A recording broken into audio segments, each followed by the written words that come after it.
কালো জাদু নিয়ে যত গল্প পড়ি কিংবা শুনি, ততই আমার আপনজনের উপর থেকে বিশ্বাস যেন উঠেই যাচ্ছে। আজকের গল্পটা ঠিক সেরকমই একটা গল্প। জিন ভূতের রাজ্যে তোমাকে স্বাগতম। আমি মাইশাস টাইনি ওয়ার্ল্ড। আজকের গল্পটা শুরু করা যাক। আমি ওসমান, ময়মনসিংহের প্রত্যন্ত গ্রামের এক প্রভাবশালীর ছেলে। আমার বাবা সে এলাকার একজন মাননীয় ব্যক্তি ছিলেন। পরিবারে আমার আব্বু আম্মু ছাড়া আর কেউ নেই। ছোট থেকে আমি মায়ের আদর যত্ন এবং বাবার কড়া শাসনে বড় হয়েছি।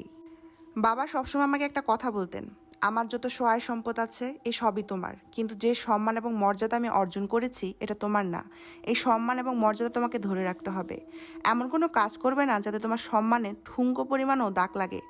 বাবার এইসব বড় বড় কথা আমি কখনোই বুঝতাম না, কারণ তখন আমি ছিলাম একটা দুরন্ত বালক। হেসে খেলে খুব ভালো দিন কাটছিল আমার। আমাদের গ্রাম থেকে কয়েকটা গ্রাম পরেই ছিল আমার বড় চাচার বাড়ি। যদিও তারা আমাদের মতো স্বাবলম্বী ছিল না, কিন্তু চাচি আমাকে যথেষ্ট আদর করতেন। তাই মাঝে মধ্যে আমি ওদের